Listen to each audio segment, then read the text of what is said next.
ओम शांति, ओम शांति, ओम शांति।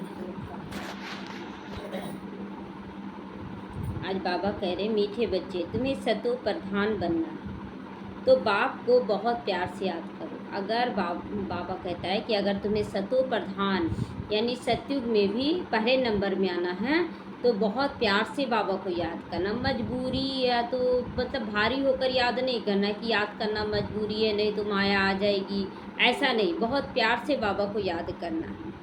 पारसनाथ शिव बाबा तुम्हें पारसपुरी का मालिक बनाने आए हैं। पारसनाथ शिव बाबा और पारसपुरी है वैकुंठ, वैकुंठ का मालिक हमें बनाने आए हैं।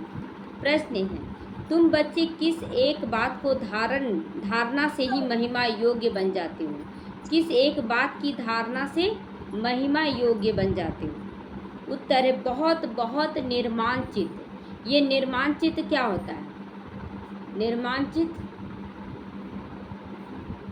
पता है? निर्माण चित्त जो सब रहता है उसका स्वरूप एक तो बन जाता निर्माण चित्त का मतलब हमें देखकर दूसरे सीखने लगे। हम इतना मीठा बोले, इतना मीठा कि सामने वाला सुन सुन के मीठा बन जाए। हम इतना अच्छा से सेवा करें कि हमें देख देख कर दूसरों को भी उमंग उत्साह भर जाए। निर्माण ये हुआ कि दूसरों को भी निर्माण करना, तैयार करना। तो निर्माण चित्त बनो, ऐसा बनो कि तुम दूसरों को भी तैयार कर सको।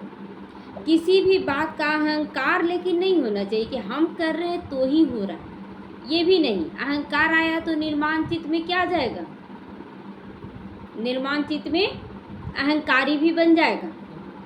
अगर हम अहंकार करते हैं तो ये भी तो चला जाएगा ना। जैसे अच्छाई जा रहा तो उसे बुराई भी चला जाएगा। तो बाबा कहता बहुत बहुत मीठा बनना है। अहंकार आया तो दुश्मन बन जाते हैं वही लोग जो निर्माण जिसको बनाए हैं ना, वही लोग दुश्मन बन जाते हैं। ऊंच अथवा नीचे पवित्रता की बात पर बनते हैं। बाबा कहता है कि बहुत ज़्यादा सेवा करने वाले ऊंचा चले गए या तो नहीं सेवा करने वाले नीचे चले गए, ऐसा नहीं है। जो संपूर्ण पवित्र है मनसा वाचा कर्मना हर तरह से, तो बाबा कहता वही ऊंचा स्थान ले सकता है। जो नहीं है पवित्र वो नीचा हो जाता है। तो जब पवित्र है तो मान सम्मान मिलने लगता है। जब अपवित्र बनते हैं तो सभी को माथा टेकते हैं। कुमारियों का सब पैर छूता है। और जब वही कुमारियों का शादी हो जाता है तो वो क्या करती है? दूसरों का पैर छूने लग जाती है। ओम शांति। रूहानी बाप बैठ रूहानी बच्चों को समझाते हैं। बाप भी समझाते हैं कि हम इन बच्चों को समझाते हैं। बाप भी समझाते हैं कि हम इन बच्चों को समझाते हैं। यह भी बच्चों को समझाया गया है कि भक्ति मार्ग में भिन्न भिन्न नाम से अनेकों अनेक चित्र बना दिए हैं। अनेक अनेक नाम चित्र बना दिए। जैसे एक ही शिव बाबा है तो उनका चित्र कितने तरह का, महाकाल का अलग है, अमरनाथ का अलग, अलग अलग चित्र बना दिया है ना। जैसे कि नेपाल में पारसनाथ का मानते हैं, उनका बहुत बड़ा मंदिर है परंतु है कुछ भी नहीं, बस मंदिर बना दिया गया है। 4 दरवाजे हैं, ब्रह्मा बाबा बता रहा, 4 दरवाजे हैं, 4 मूर्तियां हैं, चौथे में श्री कृष्ण को रखा है। अब शायद कुछ बदली कर दिया हो, ब्रह्मा बाबा सुना रहे कि आप कुछ बदली कर दिया होगा इतना समय में, उस समय ऐसा ही था। अब पारसनाथ तो जरूर शिव बाबा को ही कहेंगे। मनुष्य को पारस बुद्धि भी वही बनाते हैं, बाबा ही पारस बुद्धि बनाता हम बच्चों को ही। तो पहले उनको ये समझाना चाहिए कि ऊंची से ऊंचा है भगवान, पीछे सारी दुनिया है। पहले है शिव बाबा, उसके बाद पीछे में सारी दुनिया में कृष्ण भी आ गए, लक्ष्मी नारायण भी आ गए। तो सूक्ष्मतन की सृष्टि तो है नहीं, पीछे होते हैं लक्ष्मी नारायण व विष्णु। बाबा कहता है कि सूक्ष्मतन में कुछ भी नहीं है, बस साक्षात्कार हो जाता है। लेकिन यहाँ बाबा कहता है पीछे में होते हैं लक्ष्मी नारायण व विष्णु। पहले तो शिव बाबा है और सूक्ष्मतन को तैयार करता और दिखाता है। वहाँ तैयार नहीं है लक्ष्मी नारायण, यहाँ पर तैयार करते हैं लक्ष्मी नारायण को। वास्तव में विष्णु का भी मंदिर बनाना रॉन्ग है। बाबा विष्णु का भी मंदिर को रॉन्ग बता रहे, गलत बता रहे। क्यों? विष्णु चतुर्भुज है, 4 भुजा वाले होते हैं विष्णु। 4 भुजाओं वाला तो कोई मनुष्य होता ही नहीं। ये समझने की बात है कि 4 भुजा किसी का नहीं होता। अब क्यों दिखाया गया है? तो बाप समझाते यह लक्ष्मी और नारायण है, जिनका इकट्ठा विष्णु स्वरूप में दिखाते हैं। लक्ष्मी नारायण का कंबाइंड रूप लक्ष्मी नारायण का विष्णु चतुर्भुज के रूप में दिखाते हैं। तो लक्ष्मी नारायण तो दोनों अलग अलग हैं। सूक्ष्मतन में विष्णु को 4 भुजाएं दे दी गई हैं, अर्थात दोनों को मिलाकर चतुर्भुज कर दिया गया है। इसीलिए मंदिर बनाना रॉन्ग है। जब लक्ष्मी नारायण का बनाए तो फिर अलग से विष्णु चतुर्भुज का नहीं बनाना जरूरी है। बाकी ऐसा कोई भी मनुष्य नहीं होता जो 4 भुजा वाला हो। मंदिर में तो जो चतुर्भुज दिखाती है वह सूक्ष्मतन का साक्षात्कार है कि तुम्हें ऐसी पवित्र जोड़ी बनना है, लक्ष्मी नारायण की जोड़ी बनाना है। चतुर्भुज को क्या क्या दिखाते हैं? शंख दिखाते हैं, चक्र दिखाते हैं, गदा और पद्म दिखाते हैं। हमेशा लेके रखिए, तो एक कलम भी लेके रखेंगे ना तो हाथ दर्द हो जाता है। एक छोटा सा कलम भी भारी हो गया, एक छोटा सा पत्ता भी हाथ में ऐसे लेके रखे रहिए ना तो भारीपन हो जाएगा, हाथ में दर्द हो जाएगा। आप सोचिए कि विष्णु चतुर्भुज का चारों हाथ में एनी टाइम दिखाना है, कितना दर्द हो जाता होगा। इसीलिए शायद प्रकृति को हमेशा पाँव दाबते दिखाते हैं। तो बाबा कहता है ऐसा कुछ भी नहीं है। तो बाबा कहता है ऐसा कुछ भी नहीं है। चक्र भी तुम बच्चों का है। स्वदर्शन चक्र किसके लिए है? हम बच्चों के लिए है। उसके बाद शंख ध्वनि कौन करता? विष्णु चतुर्भुज थोड़ी करेंगे। ज्ञान का शंख कौन बजा रहा? हम बच्चे बजाते अभी सबको जगाने के लिए। उसके बाद गदा कैसा दिखाते हैं? गदा हनुमान जी का गदा में और विष्णु चतुर्भुज के गदा में अंतर होता है? अंतर होता है? कभी देखे नहीं? ध्यान नहीं दिए। दोनों का गदा में अंतर है। हनुमान जी हमेशा गदा यहाँ रखते हैं, यानी कि अभी युद्ध भूमि पर है ना। और विष्णु चतुर्भुज का गदा उल्टा रहता, नीचे की ओर रहता हमेशा, आप देखेंगे है ना। तो नीचे की ओर माना मेरा लड़ाई खत्म हो चुका है, मैं विजयी बन चुका हूँ। तो लक्ष्मी नारायण विजय बनने का निशानी है ना, तो इसीलिए गदा नीचे हो गया। और बाबा कहता पद्म, पद्म माना कमल का फूल। तो कमल फूल कहाँ बन रहे हैं हम लोग? यही तो बन रहे हैं ना, चारों तरफ कीचड़ है। नेपाल में विष्णु का बहुत बड़ा चित्र है। क्षीर सागर में दिखाते थे कि राज बाबा खोल राज, मंदिरों का भी कैसे होता है। क्षीर सागर दिखाते हैं। पूजा के दिनों में थोड़ा सा दूध डाल देते हैं पानी में और दिखाते हैं कि देखो दूध जैसा पानी बह रहा है, दूध की नदियाँ बह रही हैं। बाप एक एक बात अच्छी तरह से समझाते हैं, ऐसे कोई भी विष्णु का अर्थ समझा न सके, जानते ही नहीं हैं। यह तो भगवान खुद समझाते हैं। भगवान कहा जाता है शिव बाबा को, और किसी को नहीं भगवान कह सकते हैं। है तो एक ही, परंतु भक्ति मार्ग वालों ने तो अनेक नाम रख दिए हैं, अनेक नाम रख दिए। महाकाल, अमरनाथ, सोमनाथ, वैद्यनाथ, क्या क्या नाम रख दिए ना, उनका कर्तव्यवाचक नाम है। तुम अभी अनेक नामों में फंसोगे नहीं। फंसेंगे क्या अनेक नामों में? बोलते नहीं दर्शन करना जरूरी है ना, वहाँ अलग चलो वहाँ अलग चलो। हम लोगों को तो यही मिल गया, मन चंगा तो कठौत में गंगा, है ना। तो बस ये जब कोई बोले ना वहाँ जाएंगे वैल्यू है, हम बोले मन चंगा तो कठौत में गंगा, मेरे पास ही बाबा आ गया है। भक्ति मार्ग में बहुत धक्के खाने जाती, तुमने भी खाए हैं। हाँ हम लोग भी खाए हैं बाबा, कहाँ कहाँ नहीं गए, पैदल चल कर गए हैं।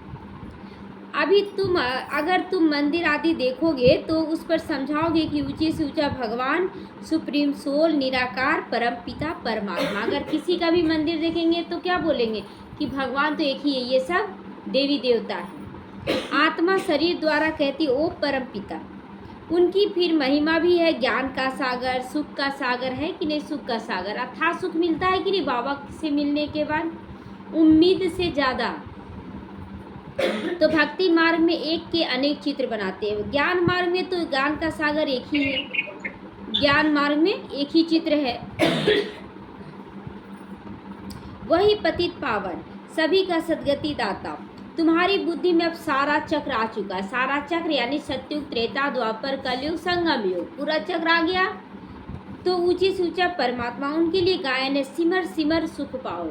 सिमर सिमर, जैसे जैसे बाबा के कार्य में आगे बढ़ रहे हैं, सुख का अनुभूति ज़्यादा हो रहा है कि कम हो रहा है? लेकिन ज़्यादा उसी को हो रहा ना कि जो एक्यूरेट चल रहे हैं, जो नहीं चल पा रहे ना उनको तो लगता है इतना समय से तो चल रहे, कहाँ कुछ हो रहा है, क्योंकि उनको समझ ही नहीं है। ज्ञान का समझ रहेगा तब तो वो आगे बढ़ेंगे ना।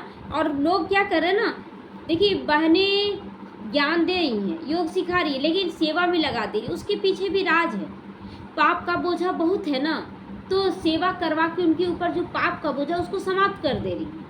लेकिन ज्ञान को समझना तो बहुत जरूरी है ना, बिना ज्ञान के योग नहीं, और बिना योग के धारणा नहीं, आज धारणा किए कल टूट जाता है, यही कारण है।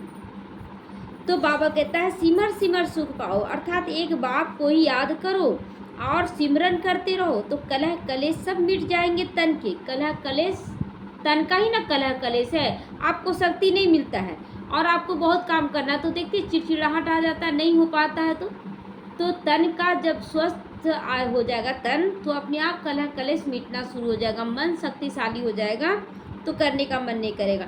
फिर तुम क्या पाओगे, जीवन मुक्ति पद पालोगे, जीवन में जीते हुए बहुत मुक्त अवस्था, हल्कापन। तो यह जीवन मुक्ति है ना, है कि नहीं यहाँ पर जीवन मुक्ति बाबा के साथ चलकर। तो बाप से यह सुख का वर्षा मिलता है, अकेले यह तो नहीं पाएंगे ना, केवल लक्ष्मी नारायण जाकर क्या करेंगे, अकेले कोई भी घर में रहे तो मन लगेगा क्या, परिवार है तभी अच्छा लगता है।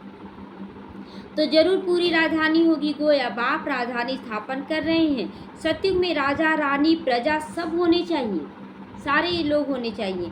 तुम ज्ञान प्राप्त करे हो तो जाकर बड़े कुल में जन्म लोगे, बहुत सुख मिलता है। वह जब स्थापना हो जाती है तो छीछी आत्माएं सजा खा कर वापस जाती हैं। जब हम लोग परफेक्ट बन जाएंगे तो जो आत्माएं लास्ट वाली हैं वो सजा खा कर फिर अपने घर लौट जाएंगी, अपने अपने सेक्शन में ही जाकर बैठेंगी। उनका सीट बना हुआ है, आगे पीछे नहीं कि ऐसा नहीं कि सीट खाली तो जाकर बैठ गया, ऐसा नहीं है, वहाँ पर जाकर अपने सीट पर बैठेंगी। इतनी सब आत्माएं आएंगी फिर वृद्धि को पाती रहेंगी, ये चक्र चलता रहता है।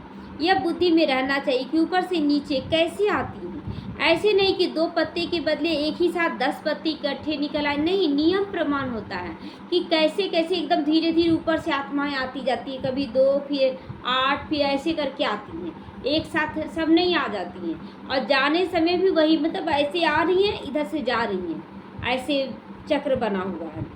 बाबा कहता कायदे सिरे पत्ते निकलते, यह बहुत बड़ा झाड़ है, दिखाते एक दिन में लाखों की वृद्धि हो जाती है। पहले समझाना ऊंचे से ऊंचा है भगवान, पतित पावन है, दुख हरता सुख करता भी वही है। जो भी पारधारी दुखी हैं उन सबको आकर सुख देते, बाबा सबको सुख देते हैं। कलयुग के लास्ट जन्म वाली आत्माओं को भी बाबा सुख देते, तब तो नाम लेता ना। आप देखेंगे सबसे नफरत करेगा लेकिन हे भगवान, ओ अल्लाह, गॉड सब जरूर कहेंगे।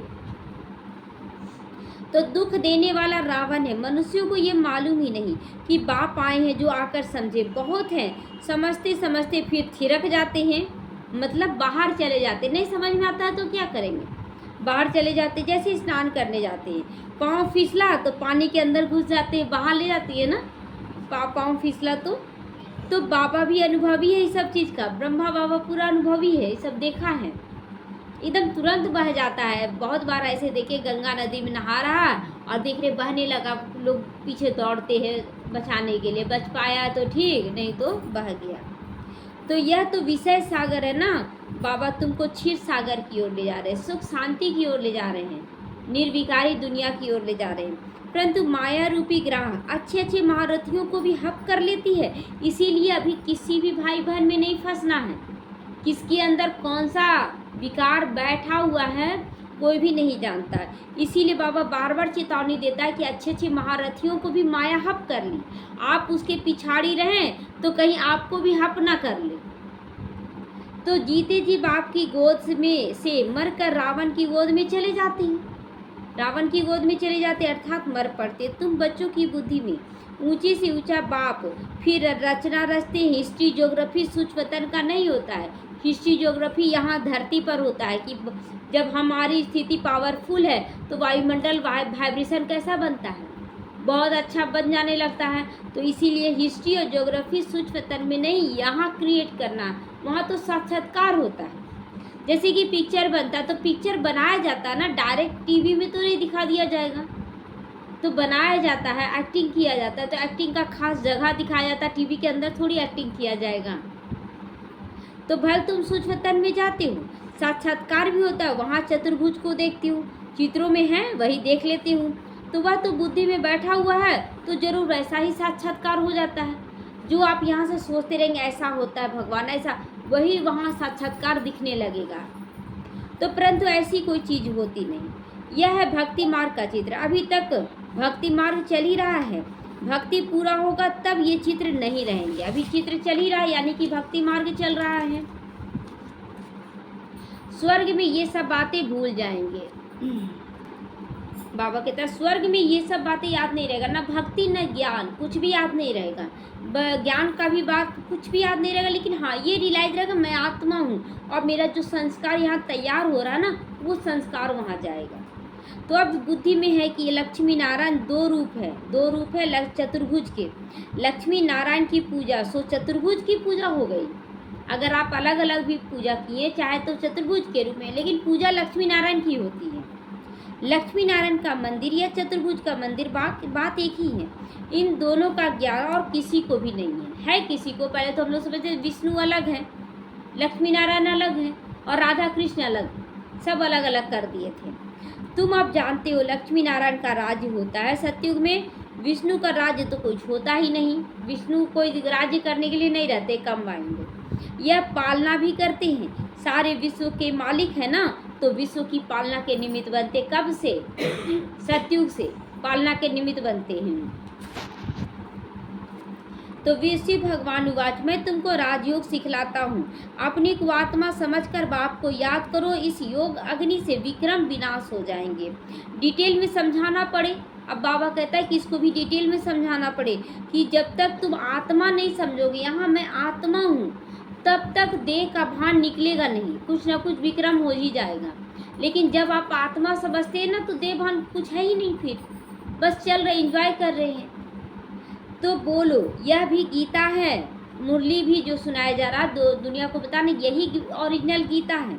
सिर्फ गीता में श्री कृष्ण का नाम डाल दिया है, यह तो रॉन्ग हो गया ना, सबकी ग्लानि कर दी है। उसमें बोलते हैं ना, उसमें लिखा हुआ है कि मैं जो दिख रहा हूँ वो मैं नहीं हूँ, ये कहने वाला कोई और है, ये बोलते हैं उसमें।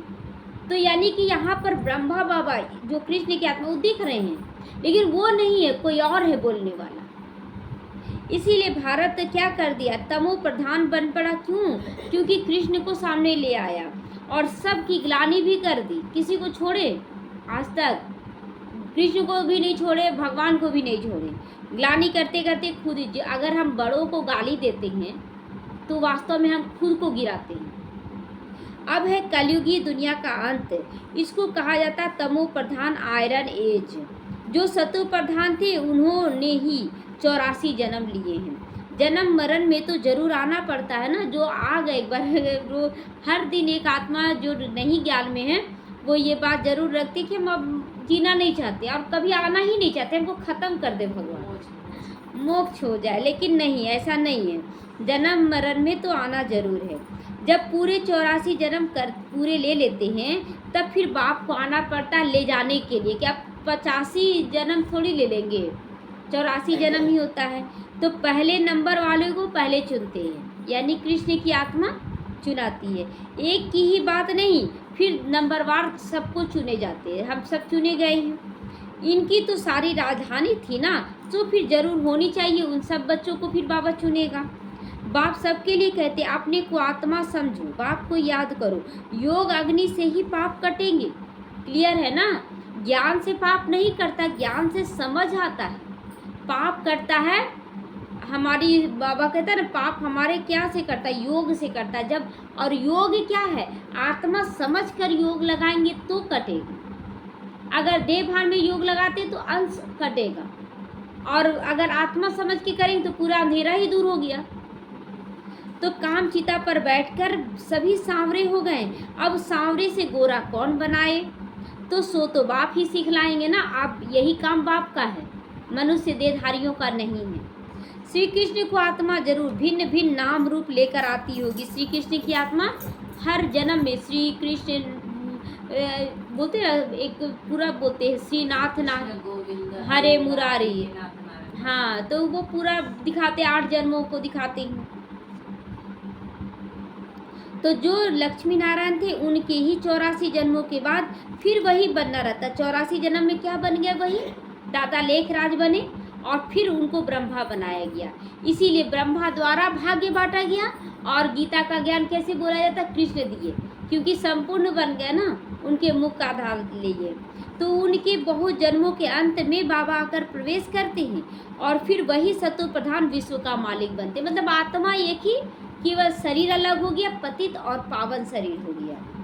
तुम्हारे में पारसनाथ को पूजते हैं, शिव को भी पूजते हैं। जरूर उन्हों को शिव ने ही ऐसा पारसनाथ बनाया होगा। टीचर तो चाहिए ना, पढ़ाने वाला प्रेरित नहीं करेगा, प्रेरणा नहीं देगा ऊपर से। अब प्रेरणा देगा, कोई कुछ टच करेगा, ज्ञान सामने समझाते हैं सो तो बच्चे नंबरवार हो जाते हैं, तो प्रेरणा से कैसे समझाएंगे? तो बाबा कहता है कि टीचर तो चाहिए ना, कोई प्रेरणा से नहीं होता है। प्रेरणा देगा ऊपर से ना, तो कोई बोलेगा हमको बाबा ऐसे टच के देखते हैं। संदेशियों का ही होता था ना, तो संदेशियों पर बाबा एक पर विश्वास नहीं करता था, वेरीफाई करवाता था। 1 से 2 से 3 से 4 से सबसे करवाता था वेरीफाई कि सही क्या है गलत क्या है। इसीलिए अब बाबा सामने पढ़ाता सो तो नंबरवार हो जाते बच्चे, तो प्रेरणा में कैसे कैच करेंगे? तो वह ज्ञान का सागर है। अब सतो प्रधान पारसनाथ बनना है तो बाप को बहुत प्यार से याद करो, बहुत प्यार से याद करना। प्यार में ना नींद फिर जाता है, लेकिन जब अलबेलापन आता है तो नींद आने लग जाता है। तो वही सबके दुख हरने वाला है, बाप तो सुख देने वाला है। यह कांटों का जंगल, बाप आए हैं फूलों का बगीचा बनाने, किसी को भी कांटा रहने नहीं दे सकते हैं बाबा। तो यहाँ जो बाबा के बच्चे बनते, ज्ञान सुन सुनकर गुलगुल बन जाते हैं, फूल से कांटे से फूल बन जाती हैं। तो बाप अपना परिचय देते, मैं इस साधारण बूढ़े तन में प्रवेश करता हूँ जो अपने जन्मों को नहीं जानता। ब्रह्मा बाबा दादा लेखराज अपने जन्मों को नहीं जानता था। भगवान उवाच, मैं तुमको राजयोग सिखलाता हूँ। यह है ईश्वरीय यूनिवर्सिटी। अब पहले यूनिवर्सिटी हम लोग सुनते थे, लेकिन अब समझ में आ रहा ना, यूनिवर्सिटी पूरा यूनिवर्स में जहाँ जहाँ भी पढ़ाई हो, एक पढ़ाई हो। लेकिन यहाँ तो एक राज्य का भी दूसरे राज्य से नहीं मिलता यूनिवर्सिटी। तो यहाँ में यूनिवर्सिटी कौन हो गया? बाबा का स्कूल, बाबा का ही स्कूल। क्योंकि एक मुरली जो चल रहा है, यही मुरली सब जगह चलेगा। चाहे कहीं भी आप अमेरिका चल जाइए, लंदन चले जाइए, यही मुरली सुनाया जाएगा। तो ये है यूनिवर्सिटी। तो एम ऑब्जेक्ट है राजा रानी बनने का, तो जरूर प्रजा भी बनेगी ना। तो मनुष्य योग करते करते थक जाते हैं। निवृत्ति मार्ग वाले भी अनेक हठ योग करते हैं, वह राजयोग सिखला न सके। बाप का ही एक प्रकार का योग है, बाप का है ही एक प्रकार का योग। दुनिया में तो अनेक प्रकार के हठ योग है, दिखाते हैं प्राणायाम, ये सब जो करते हैं वो योग ही तो है, हठ योग। अब बाबा यहाँ पर क्या सिखलाता है? केवल एक राजयोग सिखाता है। सिर्फ कहते अपने को आत्मा समझकर मुझ बाप को याद करो। 84 जन्म पूरे हुए, अब वापस घर जाना है। अब पावन भी जरूर बनना है, तो एक बाप को याद करो, बाकी सबको छोड़ो। जो भी हठ योग सीखे हुए हैं उसको छोड़ देना। जब बाबा को याद करेंगे ये आत्मा समझकर, तो योग पूरा लग जाता है। लेकिन आत्मा समझकर केवल बैठे हैं, बाप को देख रहे हैं। बहुत बच्चों को यही सिखाया जाता है, बस बाबा को देखते रहो, मैं आत्मा हूँ, ये भी नहीं रियलाइज ही नहीं होता है, तो उसमें विक्रम करते नहीं हैं। भक्ति मार्ग में तुम गाते हो, आप आएंगे ना तो हम और संग तोड़ आपसे जोड़ेंगे। तो हमें और संग तोड़कर बाप से संग जोड़ लेना। तो जरूर उनसे वर्षा भी मिला था, तभी तो जोड़ते हैं ना। क्यों सब जगह से थक के हार जाते हैं, तो जाते हैं भगवान के दरवाजे कि बाबा ठीक करो। क्यों जाते हैं? क्योंकि वो हर हाल में देता है, वो दाता है। तो अल्पकाल है स्वर्ग, फिर नर्क यहाँ हो जाता है। अल्पकाल का स्वर्ग है यहाँ पर। श्रावण राज्य शुरू होता है, ऐसे ऐसे समझाना है। अपने को दे ना समझो, आत्मा विनाशी है, आत्मा में ही सारा पाठ नूंधा हुआ है जो तुम बजाते हो। अब आत्मा को याद करो तो बेड़ा पार हो जाएगा। सन्यासी पवित्र बनते, उनका कितना मान होता है। सब माथा झुकाते, पवित्रता के आगे झुकाते हैं, और पवित्रता का जो बल मिलता है ना, उसके कारण उनका सिद्धि स्वरूप हो जाते हैं वो। तो बोलते बहुत अच्छा लगा, बहुत अच्छा लगा। पवित्रता की बात पर ऊंचा और नीचा बनते, देवताएं बिल्कुल सबसे ऊंचे। सन्यासी फिर एक जन्म पवित्र बनते हैं, फिर दूसरा जन्म उनको विकार में ही लेना पड़ता है। विकार से जन्म लेना, विकार में जाना है। तो देवताएं होते हैं सतयुग में। अब तुम पढ़ते हो और पढ़ाते भी हो, पढ़ना भी है तो पढ़ाना भी है। कोई पढ़ते हैं लेकिन दूसरों को नहीं समझा सकते, ये भी कमी कमजोरी है कि हम पढ़ रहे हैं तो जब समझ रहे हैं तो समझा क्यों नहीं सकेंगे किसी को, क्योंकि धारणा नहीं करते हैं और धारणा से अनुभव तैयार होता है। जब आप धारणा करते हैं, विघ्न आता है, विघ्नों को पार करते हैं, तब तो अनुभवी बनते हैं और अनुभव के आधार पर आप सबको समझाते हैं। तो बाबा कहेंगे तुम्हारी तकदीर में नहीं है, तो बाप क्या करे? बाप यदि सबको आशीर्वाद करने बैठ जाए, सब स्कॉलरशिप ले ले कि सब महाराजा महारानी बन, क्योंकि बाप है ना।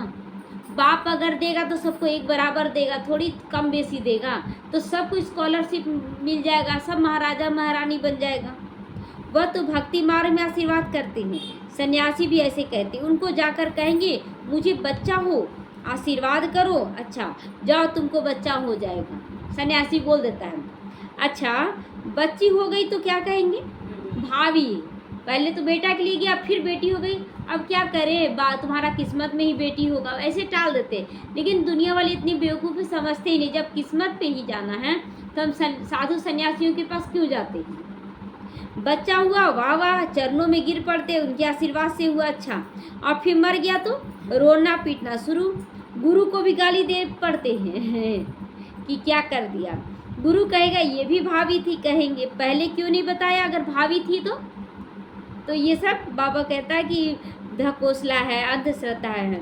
कोई मरे हुए से जिंदा हो जाता है तो ये भी भावी है। बाबा देखिए क्लियर कर रहा आज कि मरा हुआ जिंदा क्यों कैसे हो जाता है।